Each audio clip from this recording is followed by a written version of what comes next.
Cuando mi padre y mi madrastra irrumpieron en mi habitación aquella noche, entendí en sus miradas que no existía compasión. Con cada bofetada que ella me daba en el rostro, mi propio padre sonreía como si estuviera disfrutando de un espectáculo macabro. Tenía apenas 14 años cuando, entre lágrimas y miedo, comencé a planear mi propia muerte. Era la única salida que mi mente herida encontraba para escapar del infierno que llamaba hogar. ¿Alguna vez has sentido que el lugar donde deberías estar más seguro se convierte en tu peor prisión? Hola, mis queridos. Qué bendición poder estar aquí conversando con ustedes hoy. Soy Lupita Hernández Gutiérrez.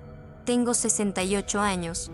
Y antes de seguir con mi relato necesito compartirles algo muy personal. Hace apenas 3 semanas los médicos me dieron una noticia que cambió todo. Tengo cáncer de ovario en etapa terminal. Me han dado pocos meses de vida. Por eso decidí grabar estos videos, para dejar mi historia como un testimonio de resistencia para otras mujeres guerreras que tal vez hoy estén atravesando sus propias batallas. A todas mis queridas, las que están viendo esto ahora mismo, les pido un favor sencillo, dejen un comentario con la palabra fuerzas, Lupita. Créanme, leerlo me dará paz en estos días que se han vuelto tan frágiles. Vivo en San Miguel de Allende, Guanajuato. Esta tierra bendecida me recibió cuando más necesitaba un nuevo comienzo. Aquí encontré un rincón de calma, un hogar, que me abrazó cuando la vida me había arrancado casi todo. Hoy, cada amanecer es un regalo invaluable. Y poder compartir mis memorias con ustedes me ayuda a dar sentido a todo lo que alguna vez me dolió. Una de las cosas que más amo de mi vida es este jardín.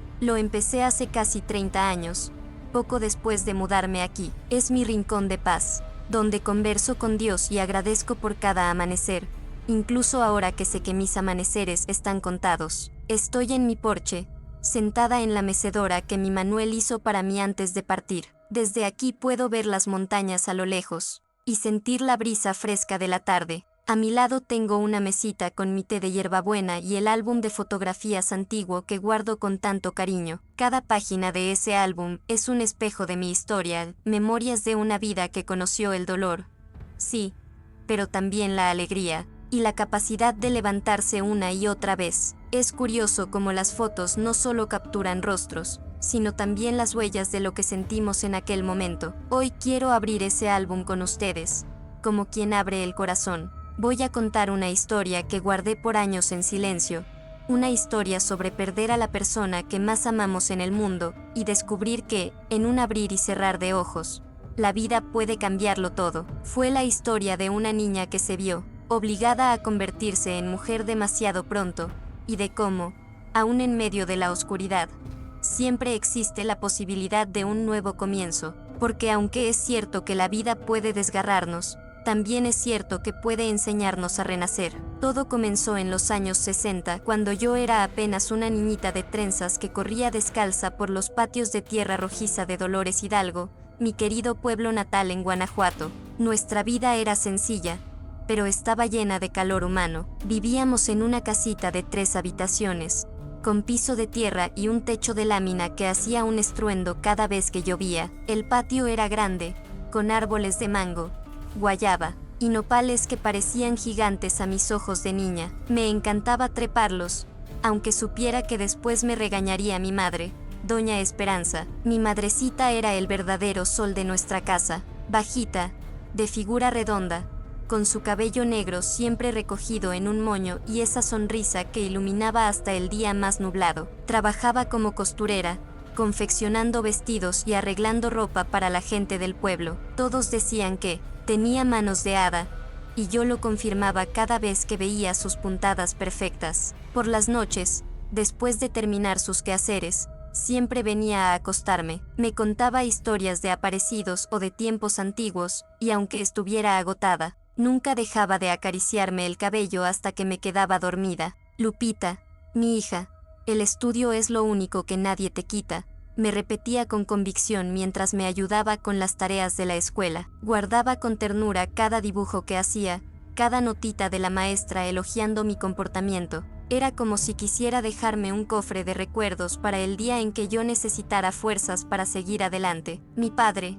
don Ramón, era todo lo contrario a mamá, alto, delgado, siempre con un sombrero en la cabeza y una mirada distante que imponía respeto sin necesidad de palabras. Trabajaba como albañil, pasaba días enteros fuera construyendo casas en los ranchos de la región, y cuando regresaba hablaba poco. Era un hombre rígido, de esos que con una sola mirada hacían que todos guardaran silencio. Nunca fue cariñoso conmigo, jamás me sentó en sus rodillas ni me dijo palabras dulces, pero mamá siempre me repetía: tu padre te quiere a su manera, hija. Los hombres de antes son así. Nuestra rutina estaba marcada por el reloj invisible de mamá. Nos levantábamos con el canto del gallo, a las 5 de la mañana. Ella preparaba el café en el fogón de leña, y el aroma llenaba toda la casa, mezclado con el del pan de elote recién hecho.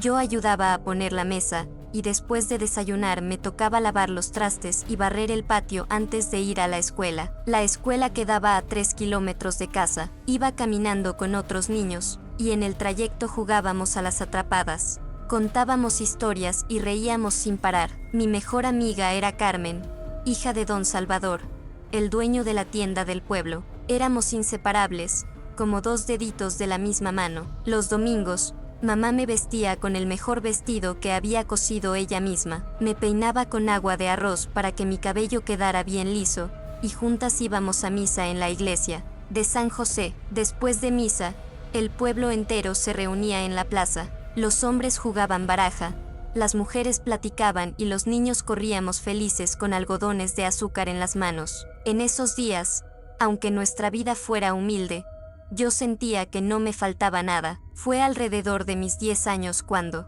comencé a notar algo distinto en mamá. Ya no tenía la misma energía de siempre. Se cansaba con facilidad, bebía mucha agua y tenía que ir al baño a cada rato. Es solo el trabajo, hija, nada más, me decía sonriendo, aunque yo sabía en el fondo que algo no estaba bien. Un día, mientras cosía un vestido, se desmayó frente a mí. Sentí como el corazón se me quería salir del pecho. Papá corrió hacia ella, la cargó en brazos y la llevó al médico del pueblo, el doctor Armando. Fue una de las pocas veces que lo sexta mostrar verdadera preocupación. El diagnóstico cayó como un balde de agua fría: mamá tenía diabetes. En esos tiempos, nadie en nuestra región entendía bien esa enfermedad. El doctor explicó que el azúcar en su sangre estaba demasiado alto, que necesitaba medicinas costosas y cuidados especiales. Papá no dijo nada, solo bajó la cabeza. Esa noche lo escuché llorar bajito en el patio,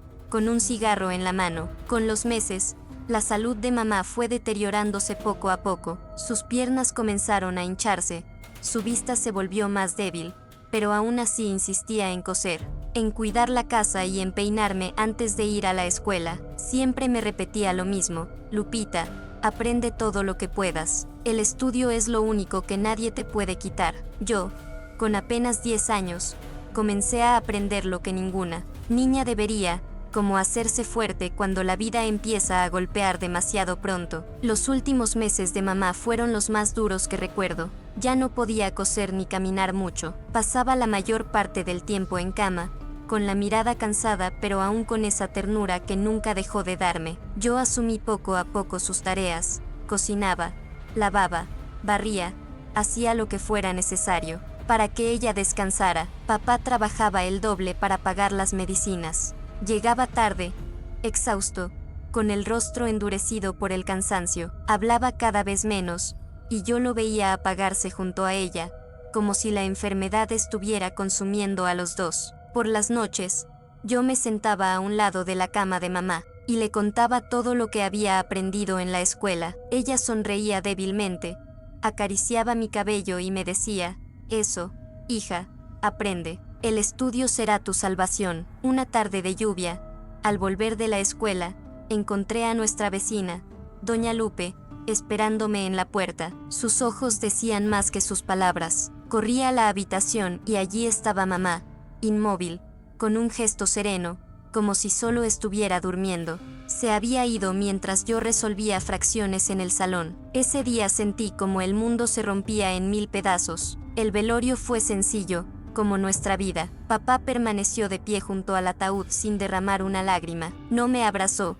no me dijo nada, solo se quedó ahí, rígido, como una estatua que había decidido no sentir. Tenía apenas 12 años cuando entendí lo que significaba quedarse huérfana de madre, y con su partida, la casa dejó de ser hogar. Después de la partida de mamá, la casa se volvió un lugar frío y silencioso. Las paredes que antes resonaban con sus canciones y sus historias ahora parecían vacías. Yo hacía mis labores en silencio, preparaba la comida, lavaba la ropa, barría el patio, pero nada llenaba el hueco que había dejado su ausencia. Papá salía temprano a trabajar y regresaba tarde, muchas veces oliendo a tequila. Nunca hablaba de mamá, era como si hubiera borrado su memoria, como si nunca hubiera existido.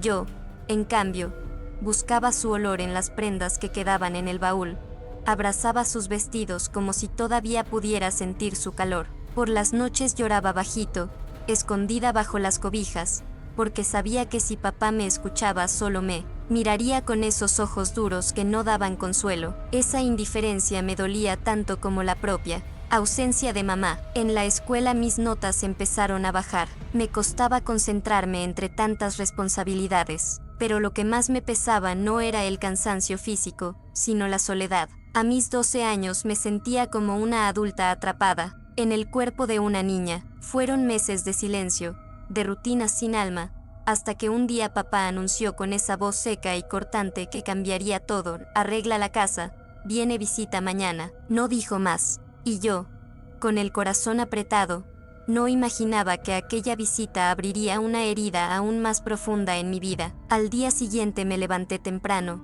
barrí el patio, limpié los muebles y cociné un caldo con la gallina que había matado. Al amanecer, todo debía estar en orden, aunque yo no entendía quién venía ni por qué. Al mediodía escuché el rechinar de la carreta de papá entrando al patio. Salí corriendo a recibirlo y ahí la vi por primera vez. Era una mujer desconocida, alta, delgada, con el cabello teñido de rubio y uñas rojas como fuego. Llevaba un vestido ajustado, demasiado llamativo para el ambiente humilde de nuestra casa. El perfume fuerte que usaba se podía oler desde metros de distancia. Esta es Soledad, dijo papá sin rodeos. Mi novia, va a vivir con nosotros. A partir de hoy, sentí un frío recorrerme el cuerpo. Apenas había pasado un año desde que enterramos a mamá, y él ya traía a otra mujer a nuestra casa. No pregunté nada, porque con papá no servía de nada cuestionar. Solo bajé la cabeza y regresé a la cocina. Soledad entró mirando todo con desdén. Es pequeña,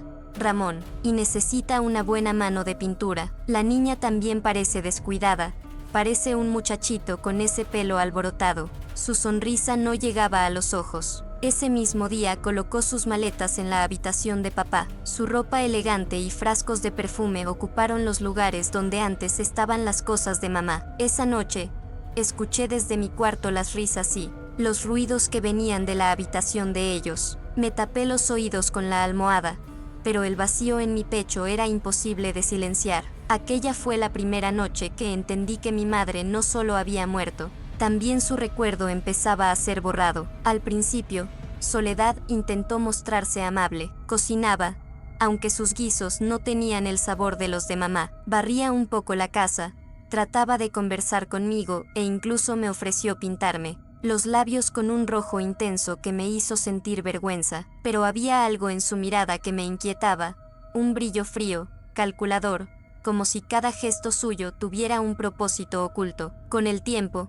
la máscara comenzó a caerse, dejó de hacer la comida y decía que yo ya era grande para ocuparme de todo. Pasaba horas frente al espejo, probándose vestidos, pintándose las uñas o echándose perfume. Por las noches ella y papá salían juntos y regresaban tarde, oliendo a alcohol, riendo como dos cómplices de una travesura oscura. Fue en la escuela donde supe quién era realmente. Durante un recreo, mi amiga Carmen me llevó aparte y me preguntó, en voz baja, ¿es verdad que tu papá está con Soledad, la de la cantina? Mi corazón se heló. No entendía al principio. Carmen bajó la voz aún más.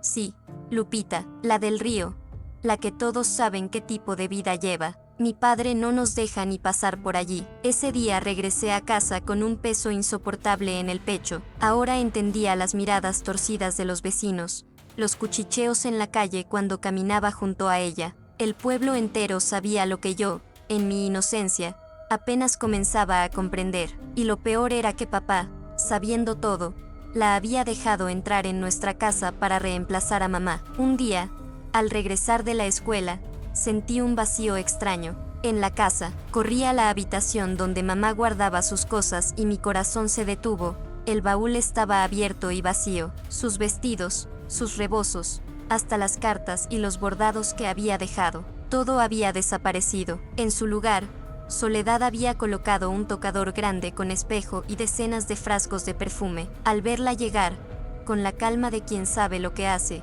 le pregunté con un hilo de voz, ¿dónde están las cosas de mi mamá? Ella sonrió con crueldad. Las tiré, eran trapos viejos, llenos de moho. Esta casa necesitaba un aire nuevo. Sentí un nudo en la garganta. Corrí al patio y me abracé al árbol de mango que mamá tanto quería. Allí lloré, hasta quedarme sin lágrimas. Ese día comprendí que Soledad no había venido a convivir conmigo, había venido a borrar cada huella de mi madre, como si nunca hubiera existido. Papá, en lugar de defender el recuerdo de mamá, permanecía en silencio. No dijo nada, no reclamó nada, y ese silencio dolió más que 1000 gritos. Desde entonces, algo dentro de mí comenzó a quebrarse. Ya no era solo tristeza. Por primera vez, en mi corazón de niña, nació el rencor. Desde aquella primera bofetada, la casa se convirtió en un campo de castigos. Si la comida tenía poca sal, si la ropa no quedaba bien planchada, si me tardaba unos minutos más en la escuela, Soledad siempre encontraba la forma de acusarme. Y papá, en lugar de escucharme, respondía con golpes o gritos secos que me dejaban temblando. Las humillaciones eran el pan de cada día. Mira esta sopa, ni los cerdos la comerían, decía Soledad mientras tiraba el plato al suelo, obligándome a recogerlo. Con esa cara triste y ese aire de pobrecita, vas a terminar sola, igual que tu madre. Yo mordía los labios para no llorar, porque sabía que las lágrimas la hacían sonreír con más satisfacción. Lo peor era ver a papá observando todo, en silencio, y a veces, con una mueca que parecía aprobación. En la escuela mis notas se desplomaron, no lograba concentrarme, y las maestras comenzaron a preguntarme qué me pasaba. Pero yo mentía, decía que estaba cansada, que ayudaba demasiado. En casa, sentía vergüenza de contar la verdad, como si de algún modo yo fuera culpable de lo que ocurría. La niña risueña y habladora que había sido comenzó a apagarse. Caminaba por las calles con los ojos en el suelo, sin fuerzas para levantar la mirada. A mis 15 años, ya no me sentía hija, me sentía prisionera en la misma casa donde había nacido. Los vecinos empezaron a notar mi cambio. Yo, que antes saludaba a todos con una sonrisa, ahora caminaba con la mirada clavada en el suelo. Había adelgazado tanto que mi ropa me quedaba floja y mis mejillas se hundieron. Doña Lupe, la vecina que siempre tuvo buen corazón, me llamaba a veces para darme un café con pan. ¿Todo bien, Lupita?, preguntaba con ojos preocupados. Y yo, tragándome las lágrimas, respondía siempre lo mismo.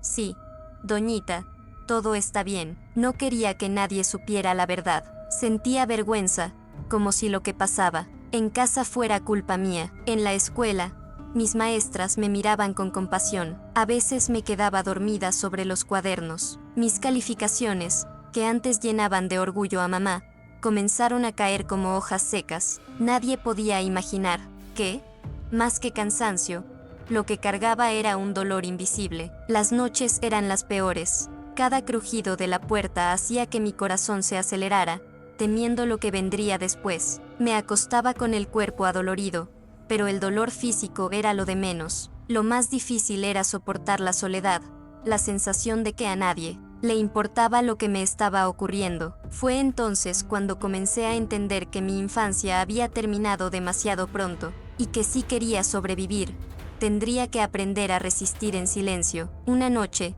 mientras intentaba conciliar el sueño, escuché las voces de papá y Soledad en la cocina. Habían bebido demasiado y hablaban alto, sin preocuparse de que yo pudiera oírlos. Se está poniendo igualita a su madre, dijo Soledad con desdén. ¿Viste cómo el hijo de Martín la miró en misa? Dentro de poco va a querer que la mantengamos con un embarazo. Sentí un escalofrío recorrerme el cuerpo. Me tapé la boca para no sollozar. Papá respondió con voz pastosa mientras Viva bajo mi techo, hará lo que yo diga, y si intenta huir, ya sabe lo que le espera. No es tan tonta como para intentarlo. Me quedé helada. ¿Huir? ¿A quién más le había dicho esas palabras? Entonces Soledad rió y agregó, igual que la otra. Al final todas terminan pagando caro. Me levanté de la cama con el corazón desbocado. ¿De qué otra hablaban? ¿Había existido alguien antes que yo? ¿Acaso una hermana? Una mujer que también sufrió en sus manos y que intentó escapar. Esa noche comprendí que lo que vivía no era un simple mal momento, era un ciclo oscuro que podía repetirse, y yo estaba atrapada en él. Me quedé despierta hasta el amanecer, con una certeza clavada en el pecho: si no encontraba la forma de salir de esa casa, terminaría como aquella misteriosa otra de la que hablaban entre risas crueles. Fue poco después de aquella conversación que Soledad empezó a revisar mi habitación. Decía que buscaba cartas de amor o pruebas de que yo andaba viéndome con muchachos, pero en el fondo lo hacía para invadir lo poco que aún sentía mío. Un día encontró lo más preciado que guardaba, una fotografía de mi madre. La tenía, escondida debajo del colchón, cuidada como si fuera un tesoro. Cuando la sacó, la agitó frente a mis ojos con una sonrisa cruel. «Devuélvemela, por favor», le supliqué con lágrimas contenidas. «Es lo único que me queda de ella». Soledad no dijo una palabra, solo me miró fijamente, y con calma calculada, rompió la foto en pedacitos frente a mí. Los dejó caer por la ventana como si fueran basura. Sentí que algo se quebraba en mi interior. No era solo un pedazo de papel, era el recuerdo de mi madre, la última conexión con ella. Ver cómo se deshacía en las manos de esa mujer fue como perderla por segunda vez. Las lágrimas se secaron en mis mejillas, y lo que quedó fue una rabia fría, diferente al miedo que había sentido hasta entonces. Ese día comprendí que si me quedaba en esa casa, perdería no solo mis recuerdos, sino también mi alma. Desde ese momento empecé a pensar seriamente en escapar, sin importar el costo. Una tarde regresé de la escuela unos minutos más tarde de lo habitual. Había ayudado a doña Lupe, que se había caído y necesitaba que alguien le curara el brazo. Creí que hacía lo correcto, pero al llegar encontré a papá y a Soledad, esperándome en la sala, con esa mirada que me helaba la sangre. «La directora llamó», dijo Soledad con fingida dulzura. «No apareciste en la escuela. ¿Dónde estabas, Lupita? Con algún noviecito, ¿verdad?». Intenté explicarle que había estado con doña Lupe, pero apenas terminé de hablar, ella me interrumpió con un grito: «Mentirosa, igualita a tu madre, que siempre buscaba pretextos». Algo dentro de mí estalló. Por primera vez levanté la voz: «No hables así de mi mamá. Ella era decente, no como tú, que viniste de ese lugar en el río». El silencio que siguió fue aterrador. Vi el rostro de Soledad torcerse de rabia, y el de papá endurecerse como piedra. Se levantó despacio, se quitó el cinturón y me señaló con él. «A la habitación», ordenó con voz seca. Esa noche descubrí un lado de ellos que no conocía, un lado más cruel de lo que jamás había imaginado. No contaré detalles, porque son heridas que ni el tiempo cicatriza del todo. Solo diré que mientras él descargaba su furia, Soledad observaba con una sonrisa en los labios, disfrutando de cada instante. Tirada en mi cama, con el cuerpo adolorido y el alma rota, entendí que no podía seguir ahí. Esa casa me estaba matando lentamente, y si no encontraba una salida, no viviría mucho más. Esa noche, mientras el dolor no me dejaba dormir, mi mente comenzó a trabajar distinto. Ya no era solo miedo lo que sentía, era una determinación fría. Si me quedaba allí, terminaría perdiendo todo: mi cuerpo, mi cordura y mi vida. Necesitaba escapar. Comencé a observar con atención cada movimiento de papá y Soledad. Noté que todos los viernes, después de recibir el pago, guardaban el dinero en una pequeña caja oculta bajo una tabla suelta del piso de su habitación. También descubrí que los sábados, después de beber hasta casi caer inconscientes, dormían tan profundo que no despertaban con nada. En esos días de vigilancia silenciosa también me fijé en nuestro vecino, don Miguel, un hombre de mediana edad, solitario, con fama de prestamista duro y de tener amigos que se encargaban de cobrarle a quienes no cumplían. Los cuchicheos en el pueblo lo pintaban como alguien de temer, pero yo, en mi desesperación, lo Vi como una posible salida, un martes por la tarde, cuando papá estaba en el trabajo y Soledad había ido al pueblo. Reuní el poco valor que me quedaba y toqué la puerta de don Miguel. Sentí que el corazón me iba a explotar. Él abrió y me miró de arriba a abajo con sus cejas gruesas fruncidas. Tenía una cicatriz que le cruzaba el rostro de la frente a la barbilla. ¿Qué quieres, niña?, gruñó con voz ronca. Respiré hondo y respondí casi en un susurro: necesito su ayuda. Por favor, déjeme entrar. Fue ese día, en esa sala sencilla que olía a tabaco, cuando me atreví a contar lo que nunca había dicho en voz alta. Me senté frente a don Miguel con las manos temblando. No sabía por dónde empezar, pero las palabras brotaron como un río desbordado. Le hablé de los castigos, de las humillaciones, de cómo mi padre y Soledad habían convertido mi vida en un tormento. No entré en los peores detalles, pero creo que él los adivinó por la forma en que su mirada se endureció mientras me escuchaba. Cuando terminé, él encendió un cigarro y soltó el humo despacio. ¿Y qué esperas de mí, niña? Yo no soy Caridad ni policía. Reuní todo el valor que tenían. Sé que usted tiene gente que lo respeta, y sé también de la caja donde guardan el dinero. Ayúdeme a salir de esta casa, y yo le diré cómo conseguirla. Don Miguel me miró en silencio unos segundos eternos. Después sonrió apenas de lado. Tienes agallas, muchacha. Hablas como alguien que ya no tiene nada que perder. Ese mismo día nació el plan más arriesgado de mi vida. Él lo diseñó con calma, como si hablara de un negocio más. Sería un montaje, un asalto en apariencia. Entrarían en la casa una noche de sábado, cuando papá y Soledad estuvieran ebrios. Fingirían secuestrarme, dispararían al aire para sembrar miedo y luego tomarían la caja con el dinero. Para ellos, estarás muerta, dijo con frialdad.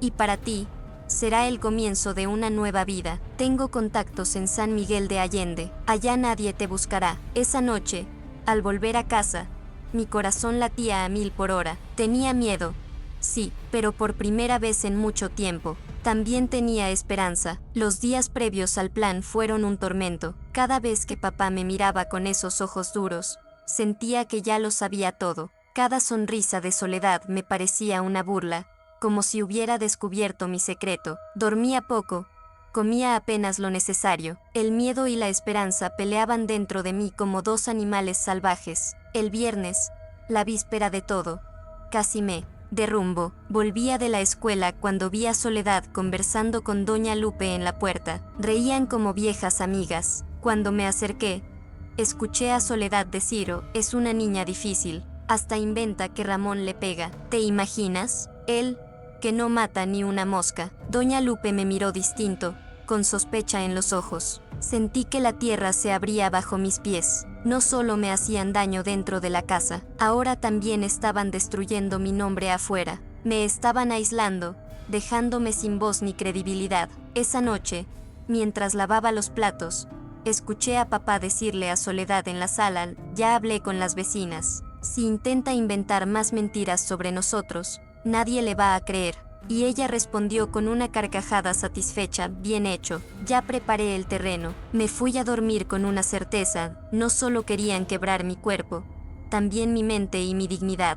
Si me quedaba un día más en esa casa, terminaría creyendo las mentiras que ellos contaban de mí. El sábado amaneció con un aire distinto. El destino estaba marcado, y yo sabía que esa noche sería la más peligrosa, y tal vez la más importante de mi vida. Ese sábado amanecí con un nudo en el estómago. Todo parecía igual, pero en mi interior sabía que nada lo era. Pasé el día como siempre, limpiando, cocinando, cumpliendo cada orden sin rechistar. Fingí normalidad, aunque el corazón me latía tan fuerte que temía que alguien pudiera escucharlo. Al caer la tarde, papá y Soledad comenzaron su ritual de siempre. Primero la cerveza, después el tequila. Las risas se mezclaban con la música que sonaba en la vieja radio de la sala. Yo me retiré temprano a mi cuarto con la excusa de un dolor de cabeza. Ellos ni se inmutaron. Me acosté vestida, con un pequeño bulto escondido bajo la almohada, unas mudas de ropa, mi cuaderno de la escuela donde escribía mis pensamientos, y un pañuelo que había sido de mamá, lo único de ella que Soledad no había destruido. Las horas se hicieron eternas. Escuchaba las voces apagándose poco a poco, hasta que finalmente fueron reemplazadas por los ronquidos de papá. El silencio de la casa era tan denso que podía cortarse con un cuchillo. A la medianoche escuché el sonido en la ventana, 3 golpes suaves, la señal. Tragué saliva y me obligué a quedarme quieta. La ventana de la cocina se forzó y unos pasos pesados recorrieron el pasillo. La puerta de mi habitación se abrió y 3 hombres encapuchados entraron. Aunque sabía que era parte del plan, no pude evitar que el miedo me estremeciera. Uno de ellos me tomó del brazo con firmeza y susurró: «Quietecita, muchacha, todo va a salir bien». Esa fue la primera vez en mucho tiempo que alguien, aunque con voz dura, me dijo que todo estaría bien. Los hombres me sacaron de la habitación como si de verdad me estuvieran secuestrando. Mi corazón golpeaba tan fuerte que apenas podía respirar. Al llegar al pasillo, la puerta del cuarto de papá se abrió de golpe. Él apareció tambaleando, con los ojos hinchados de sueño y alcohol. «¿Qué diablos?», alcanzó a decir, pero no terminó la frase. Uno de los encapuchados le dio un puñetazo seco en la cara. Papá cayó al suelo sin emitir un sonido, inconsciente. Detrás de él apareció Soledad, gritando como una fiera. Otro de los hombres le apuntó con lo que parecía un arma y le ordenó: «Al suelo, ahora mismo». Ella obedeció de inmediato, temblando como nunca la había visto. Por primera vez sexta miedo en sus ojos, y debo confesar que algo dentro de mí sintió un extraño alivio. Uno de los encapuchados lanzó un disparo al aire. El estruendo retumbó en toda la casa, haciéndome saltar. Ese era el acuerdo: hacer creer que me habían ejecutado. Desde ese momento, para mi padre y para Soledad, yo dejaría de existir. Me arrastraron hacia la salida, y aunque sabía que todo estaba planeado, el miedo era real. Afuera nos esperaba un carro oscuro al final de la calle. Me subieron rápido, y el motor rugió en medio de la noche silenciosa. Cuando dejamos atrás la última luz del pueblo, una oleada de lágrimas me nubló la vista. No lloraba de tristeza ni de alivio. Lloraba porque acababa de enterrar mi pasado con vida. El carro avanzaba a toda prisa por la carretera oscura. Yo iba en el asiento trasero, temblando, abrazando el pequeño bulto que había logrado llevar conmigo. Afuera, los campos parecían fantasmas que se deslizaban bajo la luz de la luna. Don Miguel iba en el asiento delantero, serio, con la mirada fija en el camino. Después de un rato, se giró hacia mí y murmuró: «Salió bien, niña. Para todos, estás muerta. Nunca volverán a buscarte». Quise sentir alivio, pero lo único que sentía era un vacío inmenso. Había dejado atrás la casa donde crecí, aunque estuviera llena de dolor. Había dejado atrás la tumba de mi madre, mi escuela, mi pueblo entero. Era como arrancarme de raíz. Uno de los hombres le entregó a don Miguel una caja. La reconocí. De inmediato, era la misma que estaba escondida bajo el piso de la habitación de papá. Él la abrió, revisó el dinero y sonrió con satisfacción. Luego me extendió un sobre. «Esta es tu parte. Con esto empezarás de nuevo», dijo con voz grave. Apreté el sobre contra mi pecho. Era más dinero del que jamás había visto en mi vida. Pero no era eso lo que me conmovía. Era la posibilidad de un futuro lejos de ese infierno. Al amanecer, llegamos a San Miguel de Allende. Cuando sexta las casas coloridas, las torres de las iglesias y la plaza llena de vida, sentí que estaba entrando en otro mundo. Por primera vez en años, respiré hondo y me permití un suspiro de esperanza. El carro se detuvo frente a una casa sencilla en las afueras de San Miguel de Allende. Don Miguel bajó primero y llamó a la puerta. Una mujer de unos 50 años, de cabello canoso y mirada bondadosa, apareció con una sonrisa cansada. «Es Tere, una amiga mía», me dijo. «Aquí te quedarás unos días hasta que acomodes tu vida». Doña Tere me miró de pies a cabeza sin hacer preguntas. Solo asintió y me llevó a una pequeña habitación en la parte de atrás. Tenía una cama, una mesita y una ventana por donde entraba la luz del amanecer. Era humilde, pero para mí era un palacio. Por primera vez en mucho tiempo, sentí que estaba en un lugar seguro. «Descansa, hija», me dijo con dulzura. «Aquí nadie te hará daño». Sus palabras fueron como un bálsamo. Don Miguel me entregó el sobre con el dinero y agregó: «No es mucho, pero te alcanzará para empezar. En unos días vendré por ti.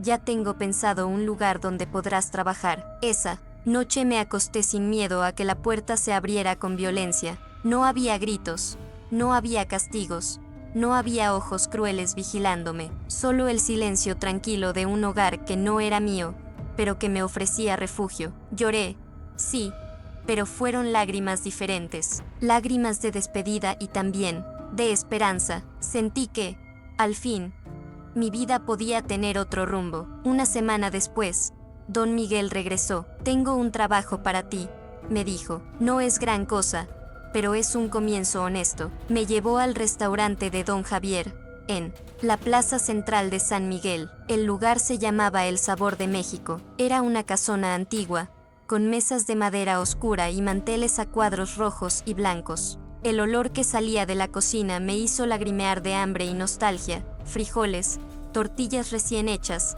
guisos que recordaban al calor de mamá. Don Javier era un hombre corpulento, de bigote espeso y voz tronante, pero con un corazón que se adivinaba bueno. Miguel me habló de ti, dijo mirándome con seriedad. No voy a hacer preguntas. Aquí solo quiero gente honesta y trabajadora. ¿Eres así, muchacha? Sí, señor, respondí con la voz temblorosa. Entonces, empiezas hoy mismo. Al fregadero, agregó con una palmada fuerte. Ese día lavé platos hasta que mis manos quedaron arrugadas y rojas. Pero era un cansancio distinto al que conocía. No era el cansancio del miedo, sino el de un trabajo que, aunque duro, era digno. Al volver a casa de doña Tere, me acosté agotada, pero con una sonrisa en los labios. Por primera vez en mucho tiempo, sentí que había dado un paso hacia adelante. Aquella cocina, con sus ruidos, aromas y calores, se convirtió en el lugar donde,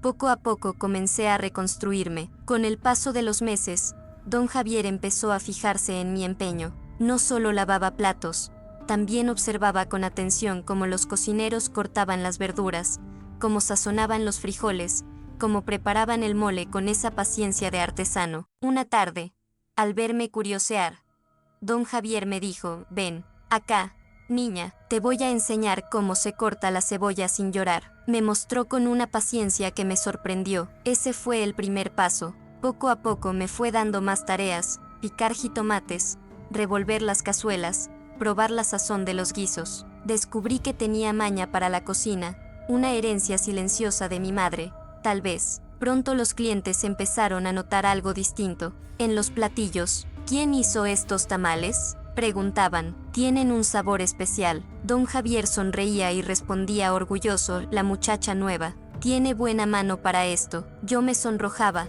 pero por dentro sentía que algo renacía en mí. Era como si la voz de mamá me susurrara: ¿ves, hija? Lo que aprendiste conmigo no se perdió. Don Javier comenzó a tratarme como a una hija. Me regañaba cuando me veía triste, me aplaudía cuando un plato quedaba perfecto, y a veces me dejaba llevar a casa las sobras para compartir con doña Tere. En esa cocina, llena de vapor, olores y trabajo, volví a sentir algo que había olvidado: el calor de una familia. Fue en esa época cuando conocí a Manuel, el hijo de Don Javier. Había estado estudiando en la Ciudad de México, pero regresó para ayudar a su padre con el restaurante. Era un joven bien parecido, siempre pulcro, con modales amables y una sonrisa que iluminaba la cocina cada vez que entraba. Al principio apenas cruzábamos palabras. Yo era la muchacha del fogón, la que siempre tenía las manos húmedas de lavar ollas. Él,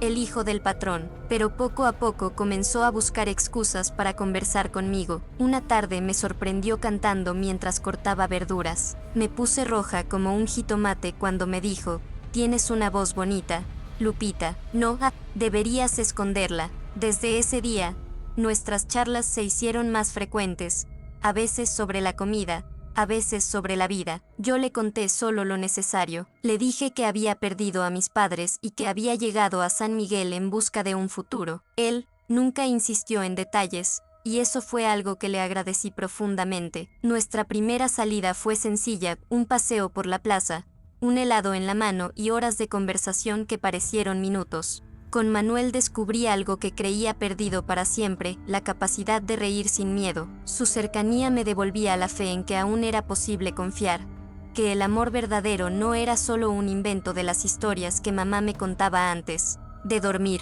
El tiempo pasó y lo que comenzó como simples charlas en la cocina se transformó en algo más profundo. Manuel y yo empezamos a vernos fuera del restaurante, primero con timidez, después con la naturalidad de quienes sienten que están destinados a caminar juntos. Un año después, ya éramos novios oficiales. Don Javier lo aprobó con una sonrisa, emocionada, como si hubiera estado esperando ese momento desde siempre. Tú le devolviste la vida a este lugar, muchacha. Ahora veo que también le devolviste la alegría a mi hijo, me dijo una noche, con lágrimas brillando en sus ojos. 2 años más tarde, Manuel me pidió matrimonio. Lo hizo de la manera más sencilla y sincera, arrodillado en la plaza central, con un anillo modesto en las manos. No tengo riquezas, Lupita, pero te prometo trabajar duro para darte la vida que mereces. Lloré tanto que él pensó que iba a rechazarlo, pero eran lágrimas de alegría, de incredulidad, de gratitud por estar recibiendo un amor que jamás creí posible. Nuestra boda fue humilde pero hermosa, en la iglesia principal de San Miguel, rodeados de amigos, de doña Tere, de don Javier que lloraba como un niño y hasta de don Miguel, que asistió en silencio, con ese aire severo que siempre lo acompañaba. Ese día entendí que mi vida había dado un giro completo. La niña que una vez pensó en morir para escapar del infierno, ahora estaba diciendo sí al amor verdadero, con un futuro lleno de esperanza. Los primeros años de casados fueron sencillos, pero llenos de amor. Manuel y yo trabajábamos codo a codo en el restaurante, él en la administración y yo en la cocina. Don Javier, aunque ya mayor, seguía supervisando todo con ese carácter fuerte que lo hacía respetado por todos. Pero poco a poco comenzó a delegarnos más responsabilidades. Cuando don Javier partió de este mundo, 5 años después de nuestra boda, el golpe fue duro. Había sido para mí más que un jefe, un padre adoptivo, un protector, un hombre, que me mostró que la bondad también existía. El día de su entierro, Manuel me abrazó y me dijo con la voz quebrada, él siempre decía que trajiste luz a esta casa. El restaurante pasó oficialmente a nuestras manos. Lo convertimos en un hogar para muchos. Los clientes llegaban de lejos para probar nuestros platillos, en especial el mole y los tamales dulces que con los años perfeccioné. La cocina era mi santuario, el lugar donde cada recuerdo doloroso se transformaba en algo que podía alimentar y dar alegría. Con el tiempo, el sabor de México creció. Contratamos más empleados y hasta abrimos una pequeña posada detrás del restaurante para los viajeros. San Miguel se llenaba de visitantes y nuestro esfuerzo florecía junto con la ciudad. Aunque nunca tuvimos hijos, Dios me regaló una gran familia, mis sobrinos, las vecinas, los aprendices de cocina, todos ellos me llamaban tía Lupita. Ese cariño llenaba los vacíos de mi corazón y me recordaba que la vida, aún después de tanto dolor, también sabía recompensar. Con Manuel compartí casi 40 años de vida. Fueron años de risas, de trabajo, de silencios compartidos. En el pórtico al atardecer. Por eso, cuando partió de forma repentina, una madrugada mientras dormía, sentí que el mundo volvía a desmoronarse bajo mis pies. Un infarto fulminante se lo llevó sin dolor, pero me dejó un vacío imposible de describir. Durante semanas me sorprendía poniendo 2 tazas de café en la mesa, como siempre lo hacíamos. Solo después caía en cuenta de que ya no estaba. El eco de su voz aún parecía recorrer la casa y cada rincón del restaurante guardaba un recuerdo suyo. Para no ahogarme en la tristeza, encontré refugio en mi jardín. Ese pedacito de tierra se convirtió en mi consuelo. Empecé con hierbabuena y toronjil, pero con el tiempo fui llenando el patio de romero, albahaca, ruda y manzanilla. Cada planta tenía una historia, cada brote era una oración silenciosa, por la vida que aún quedaba en mí. También comencé a enseñar a otras mujeres en el centro comunitario. Les compartía recetas de cocina, pero sobre todo, les hablaba de cómo transformar el dolor en fuerza. Varias habían pasado por situaciones parecidas a la mía. En sus ojos veía reflejado mi propio pasado, y en sus logros sentía que algo de mí sanaba. Comprendí que la vida, incluso después de tantas pérdidas, seguía ofreciendo motivos para levantarse cada mañana, y que mi misión, mientras el tiempo me lo permitiera, era sembrar semillas de esperanza en los corazones de otras mujeres. Oiga, a mis 68 años, Miro hacia atrás y veo un camino marcado por lágrimas, pérdidas y cicatrices, pero también por victorias silenciosas, por milagros cotidianos y por un amor que me sostuvo hasta el último aliento de Manuel. No fue una vida fácil, pero fue una vida verdadera. Cuando recibí la noticia de mi enfermedad, pensé que sentiría miedo, y sí, lo sentía al principio, pero ahora entiendo que no hay muerte que pueda borrar lo que hemos sembrado en los corazones de otros. Mi jardín florece aunque mis manos tiemblen, y mi voz resuena en cada mujer que encontró valor después de escuchar mi historia. No me despido con tristeza, sino con gratitud.